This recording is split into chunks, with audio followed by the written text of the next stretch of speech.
Bien, vamos a pasar entonces a este tiempo de oración y pidamos a Dios por estas peticiones especiales. Presentémoslas ante el trono de la gracia. Nuestro Dios y Padre que estás en los cielos, tu iglesia hoy se une para orar con tristeza, Señor, por el vacío que nos deja nuestro querido hermano Fran.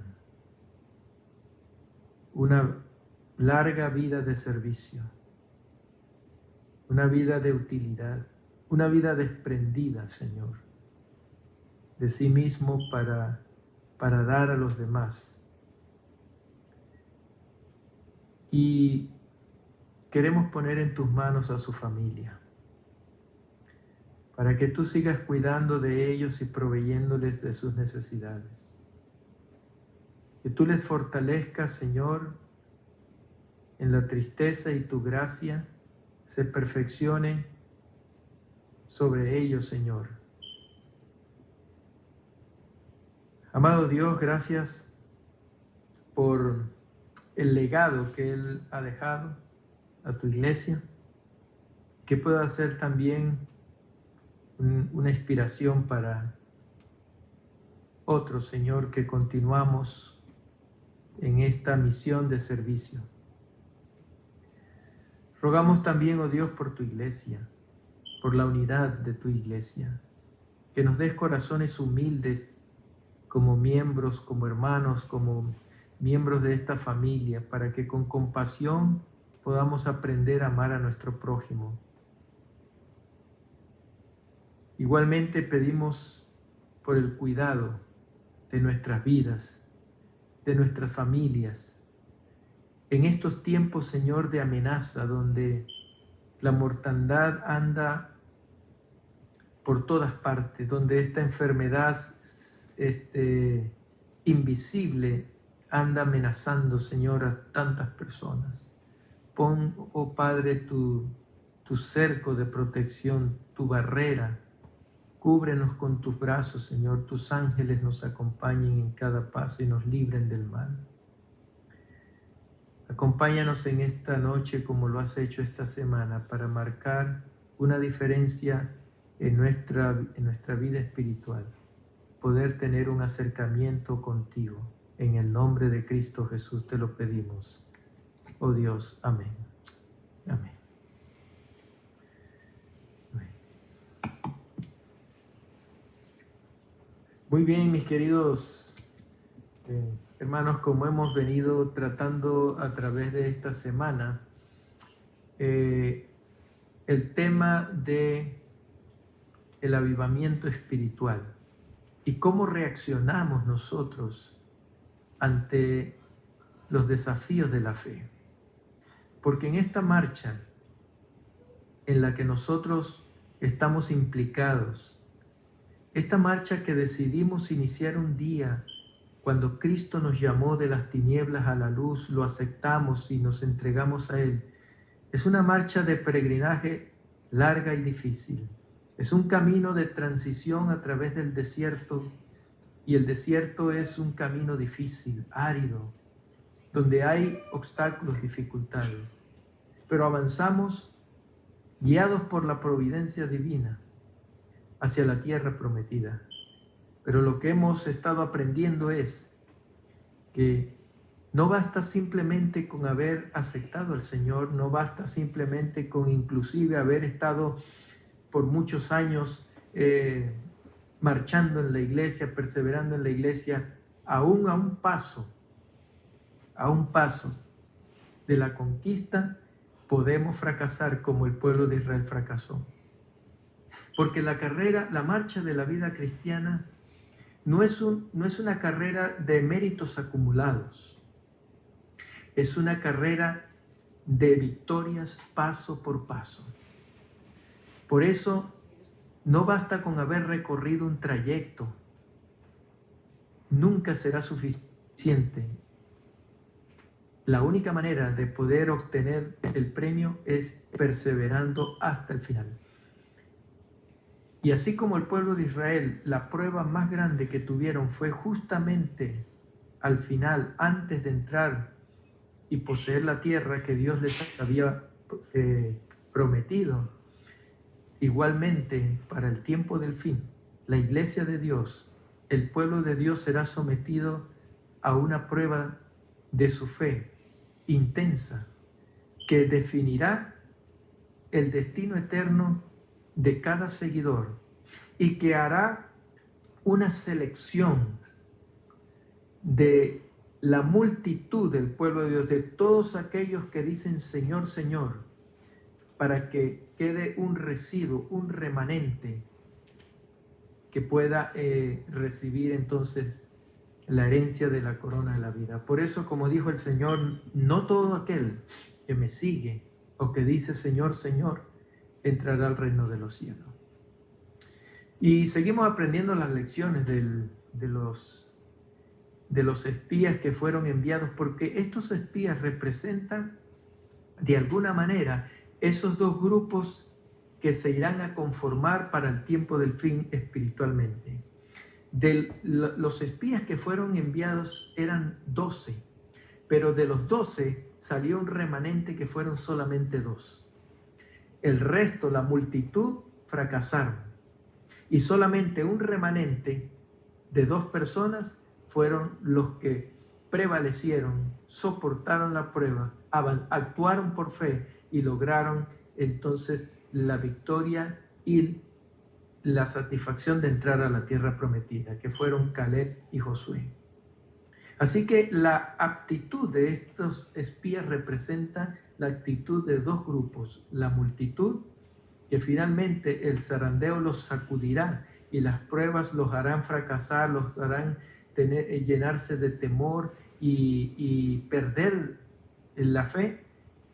Y otro grupo representará el remanente, que será ese residuo de los que, a pesar de tener que enfrentar las mismas pruebas y circunstancias, tuvieron una actitud diferente de fe. Fíjense, hermanos queridos, que después de reconocer la tierra prometida, la tierra que Moisés los había enviado de parte de Dios, los 10 espías, cuando regresaron, como ya habíamos dicho, dieron un informe terrible, en contraposición del informe que dieron Caleb y Josué. El informe que dieron los 10 espías que fueron a reconocer la tierra dice de la siguiente manera. Yo quiero presentar para ustedes para que puedan seguirme en la lectura. Y hablaron mal los hijos de Israel. Se está hablando aquí de los 10 espías. Hablaron mal, y ponga atención el texto bíblico como dice. Después de que regresaron los 10 espías, dice, y hablaron mal entre los hijos de Israel. Mira cómo a veces la actitud de personas no consagradas, que no cultivan una fe y no están consagradas en la iglesia, puede arrastrar a los demás también al desánimo y al fracaso. Estos 10 espías influyeron poderosamente en el ánimo de todo el pueblo. Así que aunque la salvación es individual, nuestra influencia nuestra influencia sobre los demás puede ejercer un resultado para bien o para mal. Dice que al regresar estos espías hablaron mal entre los hijos de Israel de la tierra que habían reconocido y dijeron: la tierra por donde pasamos para reconocerla es tierra que traga a sus moradores, y todo el pueblo que vimos en medio de ella son hombres de grande estatura. También vimos allí gigantes, los hijos de Anat, raza de gigantes, y éramos nosotros a nuestro parecer como langostas, y así les parecíamos a ellos. Qué concepto tan mezquino, ¿no? Cuando nosotros no tenemos fe, vemos las cosas como un problema, como una tragedia. Ahora, lo que yo me pregunto es, en esta situación, ¿no? que se presentó, es ¿Qué hizo Caleb y Josué? Dice que Caleb y Josué inmediatamente reaccionaron ante este informe negativo, y dice el versículo 30 que entonces Caleb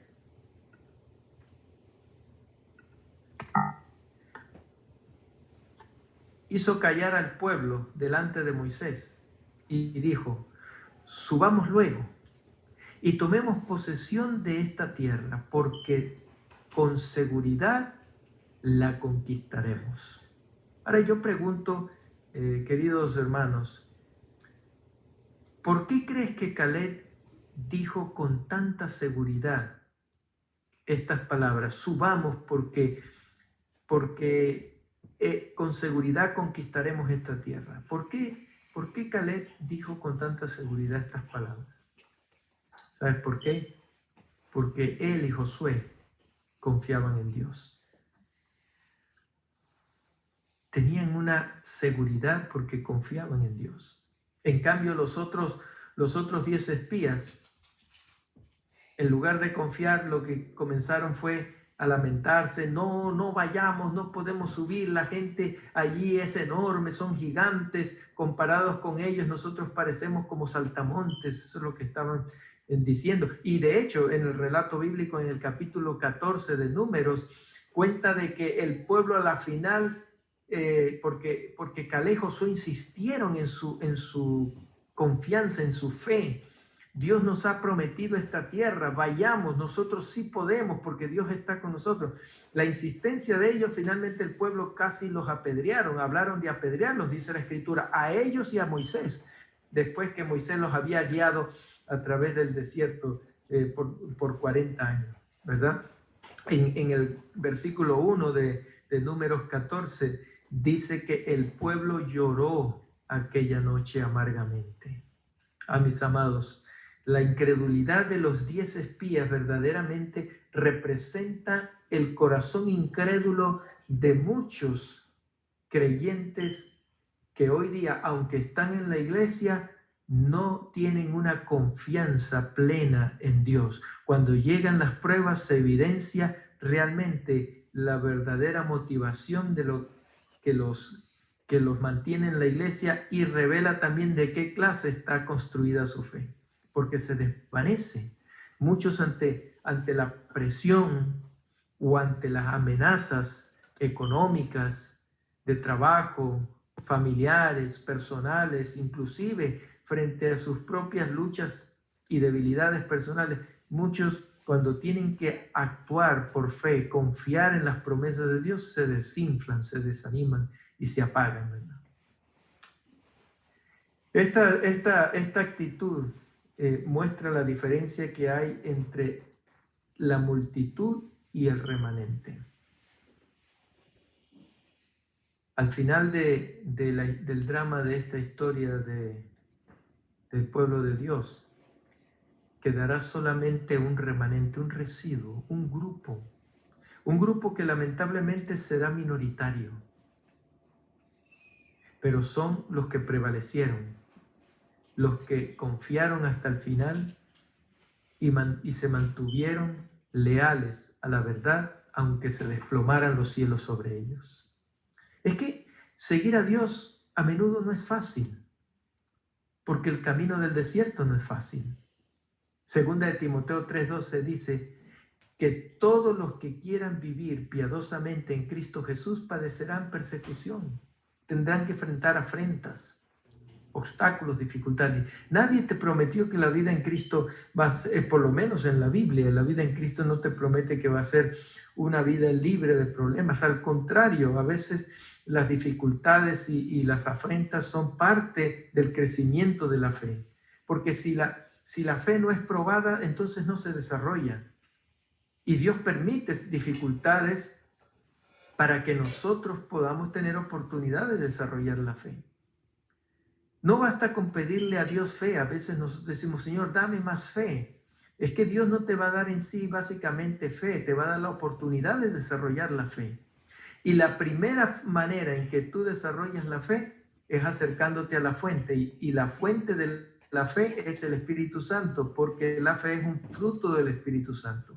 En la medida en que tú te conectas con el Espíritu Santo, estás acrecentando la llama de esa fe.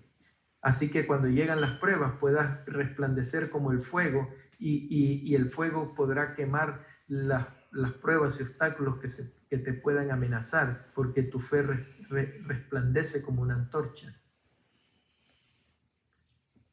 Podemos nosotros reflexionar en la experiencia de Caleb y Josué, porque son una inspiración y Caleb y Josué representan las características de la actitud que tendrán los fieles del remanente, que formarán parte del remanente, el residuo que esperará la venida de Cristo. Los 10 otros espías representan el grupo del montón, la multitud que será finalmente desechada, abandonada. Será ese grupo que el Señor dirá: apartados de mí, hacedores de maldad, nunca os conocí. Así que aprendemos mucho también de las lecciones de Caleb y Josué para nuestra enseñanza. Y quiero compartir con ustedes algunas de esas reflexiones que podemos aprender de ellos. En primer lugar, Josué y Caleb vieron las mismas cosas aterradoras que vieron los otros 10 espías, pero ellos decidieron confiar en Dios. Ahí está la primera reflexión que nosotros podemos sacar. Mira, igualmente tú y yo estamos en un mundo donde impera el sufrimiento, donde hay dificultades a cada paso donde vamos, donde somos constantemente asediados por provocaciones, por situaciones que se nos salen de las manos, por inclusive injusticias, o que las cosas no nos salen como esperamos. Tenemos dos opciones: o hacer lo que hicieron los 10 espías y el pueblo, a lamentarnos, a quejarnos, a murmurar de nuestra situación, de nuestra desdicha, a llorar amargamente, inclusive a reprocharle a Dios.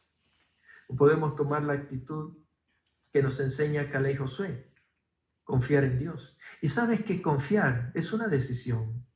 No es porque la fe no es un sentimiento. Tu confianza no puede estar basada en lo que tú sientes ni en lo que tú ves. Tu confianza debe estar basada en lo que Dios te ha prometido.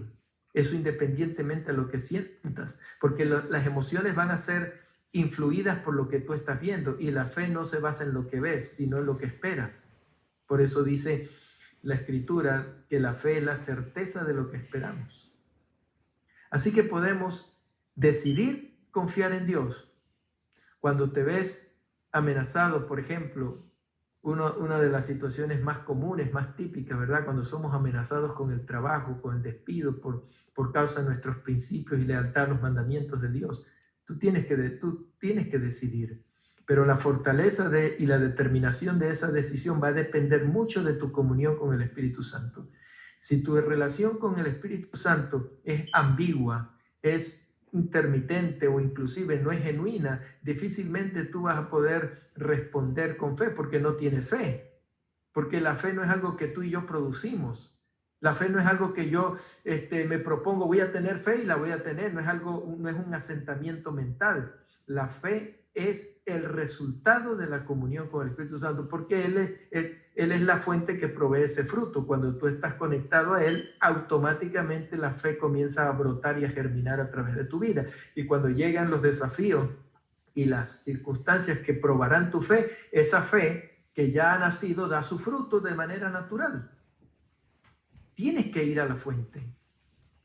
Y ese fue el problema del pueblo de Israel. Perdió su tiempo, fue mirando los problemas y quejándose, en lugar de aprovechar los obstáculos para buscar a Dios con más intensidad. Yo no sé qué es lo que a ti te puede estar desanimando en estos tiempos de prueba, en estos tiempos finales, en estos tiempos de dificultades. Pero tienes dos opciones: o quedarte lamentando y dejar que las dificultades te arrastren, o puedes aprovechar esas dificultades y construirlas y convertirlas en un altar para buscar el rostro de Dios con fervor y clamar al Señor por su poder, su gracia y su liberación. Todo está en la actitud, ¿sabes? Otra reflexión que aprendemos es que también podemos decidir confiar en Dios en momentos de miedo y dificultad, ¿verdad? Lo que hemos hablado. Dios es más grande y poderoso que cualquier otra cosa. Y de eso puedes estar seguro. Debemos aprender a fijar nuestros ojos en Dios en lugar de las cosas que nos preocupan. Así que si algo podemos sacar de esta semana de terapia espiritual es aprender a cambiar el enfoque de nuestra visión o enfocarnos en la perspectiva correcta. Fijar nuestros ojos en Dios en lugar de estarlos fijando en las cosas que nos preocupan. ¿Sabe, amado? Aprovecha esta semana para hacer cambios y reformas en tu vida. A mí me ha afectado mucho esta semana al estar estudiando. He tenido que reflexionar en muchas cosas que tengo que enmendar, corregir y cambiar mi enfoque. Porque por naturaleza uno tiende a frustrarse mucho.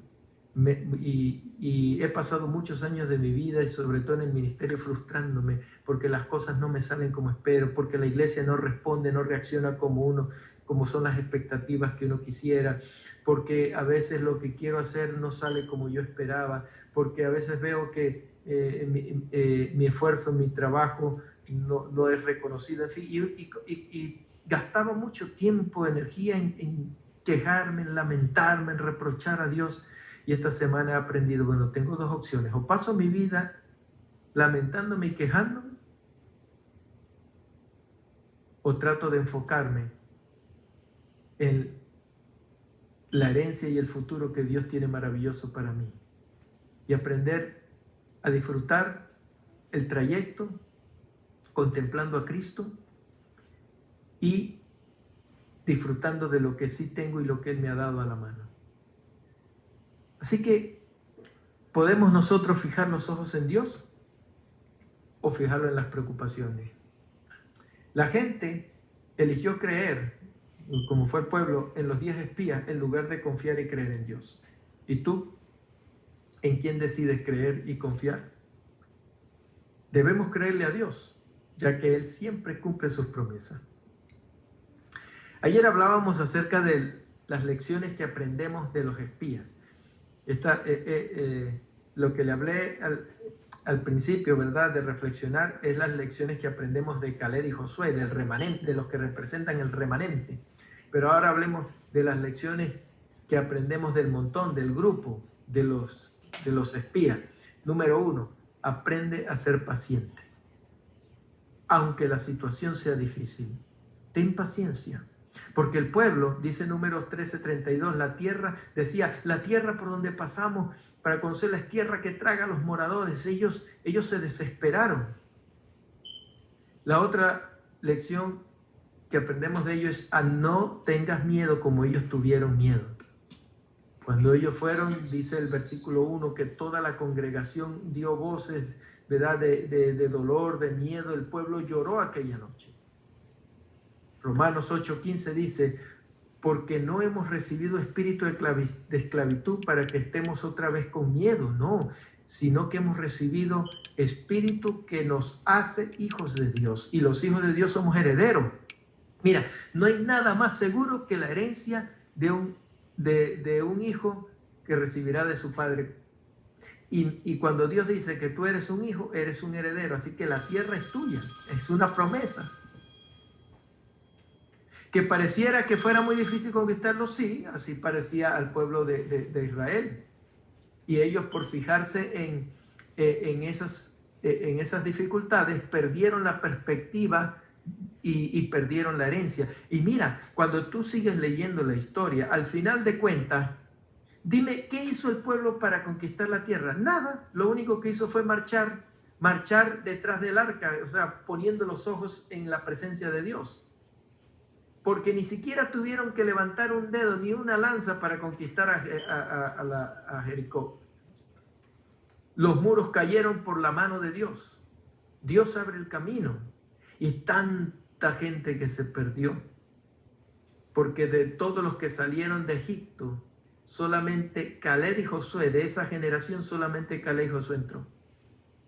Y poseyó esa tierra. Mírale los resultados que tiene una actitud de fe. Por otra parte, no te quejes de nada ni de nadie. ¿Saben? Esto es un consejo muy lindo. Y yo voy a hablarte de corazón, querido hermano de iglesia. Porque uno de los males más nocivos, más dañinos que tenemos como hábito en la iglesia, nosotros los miembros, es quejarnos y criticar. Eso hace mucho daño, duele mucho, lastima, crea heridas, hace perder la fe de los débiles y también lastima a nosotros los líderes. Por eso, no cometas esa apostasía, porque ese fue un error de apostasía que cometieron los 10 espías. No te quejes ni de nada ni de nadie.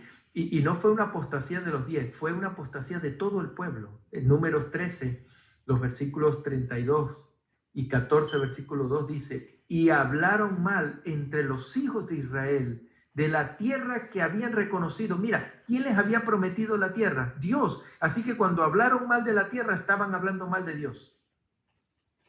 Las personas que se quejan, los miembros de iglesia que se quejan de las cosas y de los líderes, se están quejando directamente de Dios. Y mucho más aún, te voy a ir más allá de lo que la Biblia revela. Cuando tú criticas y te quejas de los ungidos del Señor, cuidado, no te metas en ese terreno. Porque cuando tú hablas mal de un ungido de Jehová, estás hablando mal de Dios que lo ungió. Por eso David no se atrevió ni a tocar un hilo del vestido del rey Saúl, aunque a pesar de que Saúl era un malvado, pero por el hecho de haber sido el ungido de Jehová, David ni se atrevió a tocarlo. Igualmente los chicos que se burlaron del profeta Eliseo, ¿verdad? Se burlaron del ungido de Jehová y unos osos se los tragaron. Así que cosa seria es hablar mal de los ungidos del Señor. Por muchos defectos que tengamos, no te metas en ese terreno de Dios, porque Dios es quien lidia con sus ungidos. Dios los juzgará, Dios les exigirá, Dios les pedirá, pero el pueblo debe respetar a los ungidos del Señor. Y hablaron mal entre los hijos de Israel y de la tierra que desearon, y se quejaron contra Moisés y contra Aarón. Fíjate tú, el pueblo se levantaron contra Moisés y Aarón, que habían sido los ungidos, el líder y el sumo sacerdote, y todos los hijos de Israel. Y dijo toda la multitud, ojalá muriéramos nosotros en Egipto. Y el capítulo 12, versículo 1 de Hebreos dice, despojémonos de todo peso y del pecado que nos asedia para que podamos correr con paciencia la carrera que tenemos por delante. Dejemos esa actitud, hermanos. Muchas personas en las iglesias se resienten, ¿verdad? Por las quejas, por las críticas. Dejemos esta actitud. Mira, a la final de cuentas, el pecado del pueblo de hablar mal contra Moisés y Aarón, finalmente inclusive agarraron piedras para matarlo, para apedrearlo. Y ahí fue cuando Dios intervino y entonces la tierra se abrió y tragó a todos aquellos que intentaron apedrear a Moisés y a Caleb y a Josué, porque Dios es quien cuida de sus siervos. Así que esto es un consejo bíblico que trae mucha sanidad y también mucha salud y prosperidad para los miembros de iglesias, porque hoy día encontramos iglesias donde actúan, son crueles con los pastores, son crueles con los líderes, los ancianos de iglesias que han sido ungidos. Apártate de ese camino, de ese pecado, ¿verdad? Y por muy injusto, por muy mal que puedan estar o defectos que puedan tener los líderes, no es algo que le compete al miembro juzgarlo, es algo que le compete a Dios. Esto es una lección muy importante que aprendemos de ello. Por otra parte, otra de las lecciones, no te lamentes de tu situación. A veces vamos por la vida solo contemplando las espinas y no nos damos cuenta que también hay rosas sobre las espinas. Así que nosotros decidimos si mirar las rosas o mirar las espinas. El capítulo 14, el versículo 3 dice, ¿y por qué nos trae Jehová a esta tierra para caer a espada y que nuestras mujeres y nuestros hijos sean presos?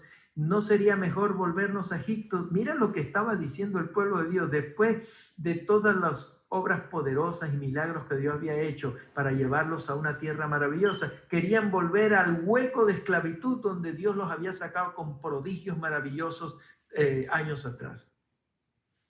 Los lamentos nos ciegan y nos hacen retroceder y a veces caer en el hueco peor de lo que estábamos. Por eso evita las quejas y los lamentos. Hay una cita muy interesante del Ministerio de Curación en la página 193 que dice lo siguiente, y quiero compartir con ustedes. La inspiración dice: no es prudente o conveniente que nos miremos a nosotros mismos y que estemos estudiando nuestras emociones. Si lo hacemos, es decir, si te pones a estar fijando en ti, en lo que pasa en tu vida, en lo que tú sientes, en lo que te hicieron, si tú te pasas la vida mirando todas esas cosas negativas, si lo hacemos, el enemigo nos presentará dificultades y tentaciones que debiliten la fe y aniquilen el valor. ¿Te das cuenta? Hay muchas personas que dicen: oye, pero es que yo no gano una, siempre me pasa lo mismo. ¿Por qué a mí siempre me pasa? Porque tú vives trayendo esos males, porque vives mirándolos. Y el enemigo sabe que es tu debilidad. Y entonces, mientras tú eso te siga afectando, él va a estarte dando por ahí hasta que se rompa el cántaro. El fijarnos, continúa diciendo la cita, el fijarnos por demás en nuestras emociones y ceder a nuestros sentimientos es exponernos a la duda y enredarnos en perplejidades. Así que en vez de mirarnos a nosotros, miremos a Jesús. Y esta lección, precisamente este consejo, lo vemos reflejado entre los 10 espías y los 2 otros espías como Caleb y Josué. Los 10 se enfocaron en la dificultad presente, pero Caleb y Josué miraron a Jesús, no vieron el problema, vieron a Cristo. Y cuando vieron a Cristo, tuvieron esperanza porque vieron la solución. Mira, en medio de la dificultad, el Señor nos hace esta promesa: bástate mi gracia. ¿Por qué? Porque mi poder se perfecciona en la debilidad. Y esto es una promesa linda que nosotros podemos guardar, atesorar en nuestro corazón. Bástate mi gracia, porque mi poder se perfecciona en la debilidad. Qué lindo mensaje, hermanos, que yo quisiera que nosotros pudiéramos considerar en esta noche a manera de reflexión. Así que el mensaje o el llamado que Dios nos quiere hacer a cada uno de nosotros es para que avancemos puesto los ojos en Jesús, como dice la Escritura, el autor y el consumador de nuestra fe.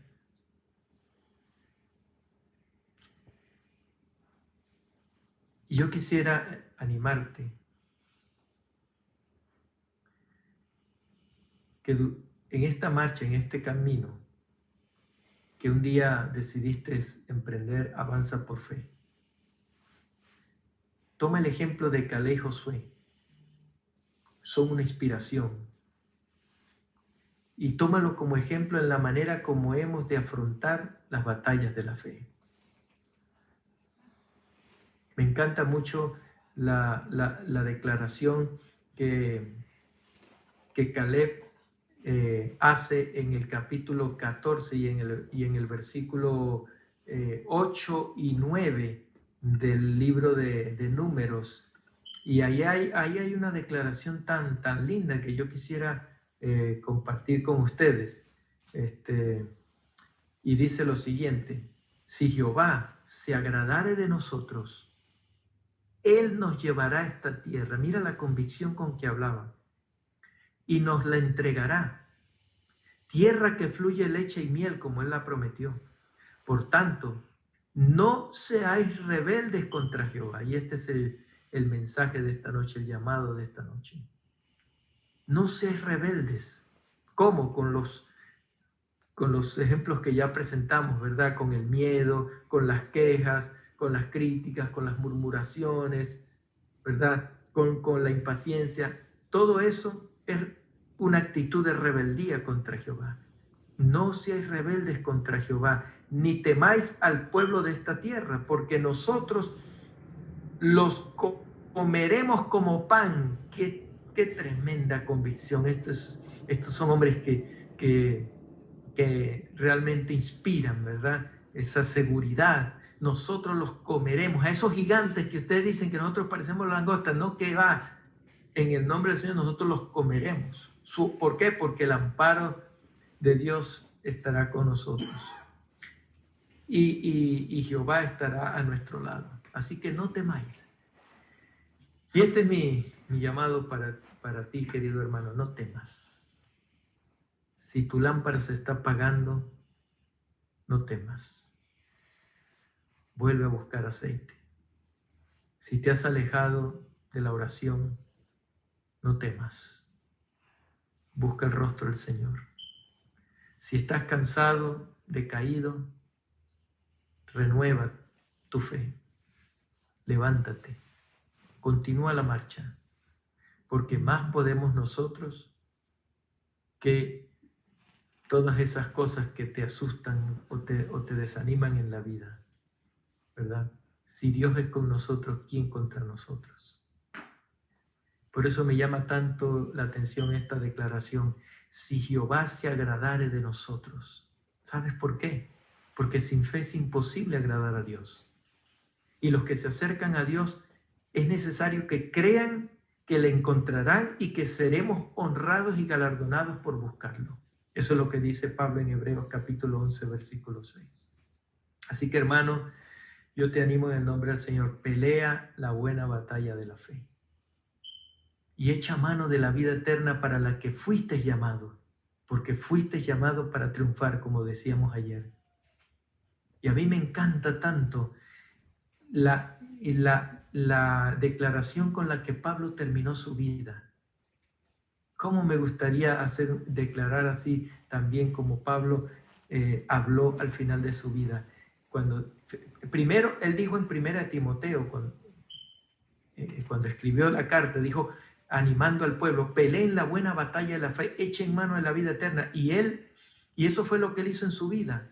Peleó la buena batalla, echó mano de la vida eterna, ¿verdad? Pero después de ese peregrinaje de lucha de su vida, su ministerio, de cuántas afrentas tuvo, cuánto él padeció, ya al final de su vida, cuando vio que ya Dios lo estaba llamando para el descanso, Pablo, en la segunda carta que le escribe a Timoteo, habla también de esa batalla, pero aquí, en el ocaso de su vida, él dice: he peleado la buena batalla, he acabado la carrera y durante todo ese tiempo he guardado la fe.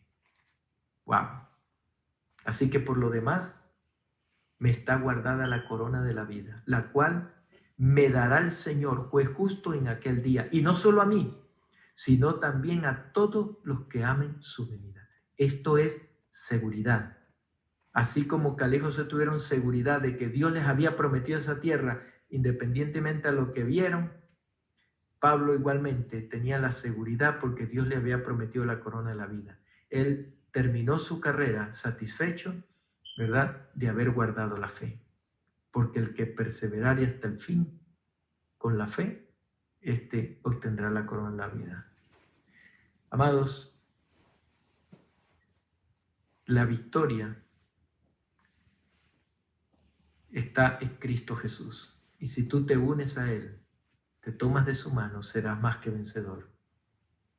Juan dice en el capítulo 5, versículo 4, todo lo que es nacido de Dios vence al mundo. ¿Has nacido en Dios? No me estoy refiriendo simplemente al acto del bautismo. Todos los días necesitamos nacer en Cristo.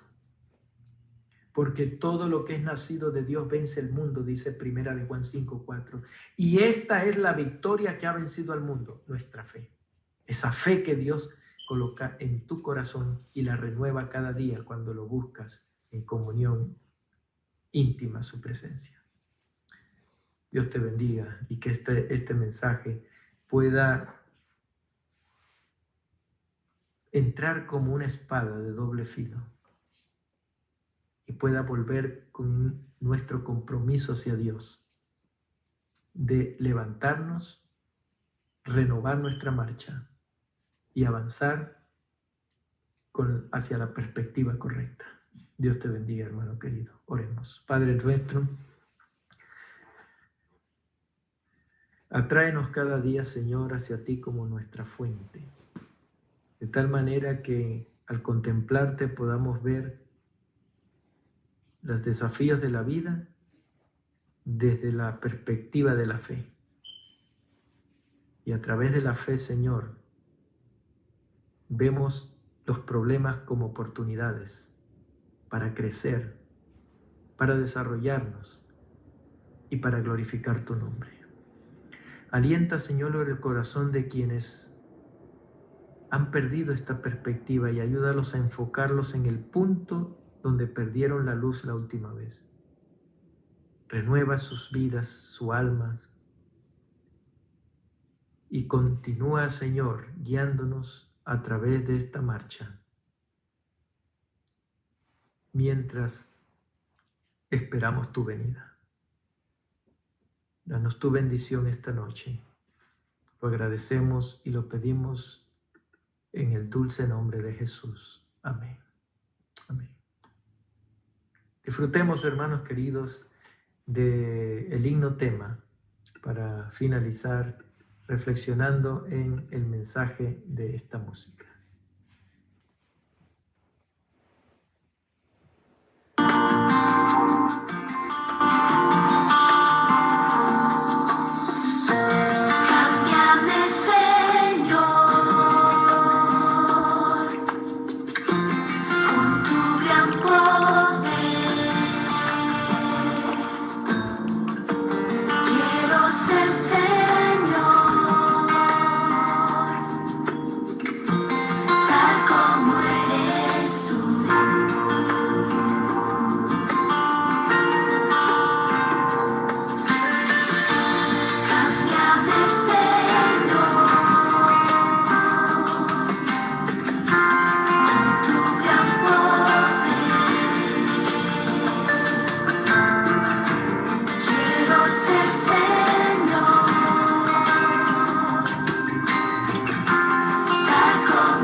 Amén. Que este clamor pueda ser una realidad en nuestra vida, una transformación de nuestro carácter a la semejanza del Señor. La invitación es para mañana a las 7:30 de la noche, donde continuaremos reuniéndonos en este tiempo de confraternidad, buscando la presencia de nuestro Dios a través de su palabra, a través de la adoración, esperando que cada uno de estos mensajes nos lleven a reflexiones y nos motiven a hacer reformas y cambios que propicien un avivamiento en nuestra vida. Un gran abrazo para todos nuestros amigos y hermanos conectados a través de las redes sociales, del Facebook, de diferentes países. También tenemos allí personas de Chile, un gran saludo cariñoso a Nayibe, también que nos está observando desde Chile, miembros que fueron de la iglesia hace muchos años en Venezuela, y para nuestros hermanos aquí del distrito, de nuestras iglesias, que Dios les bendiga y les guarde. Hasta mañana a las 7:30.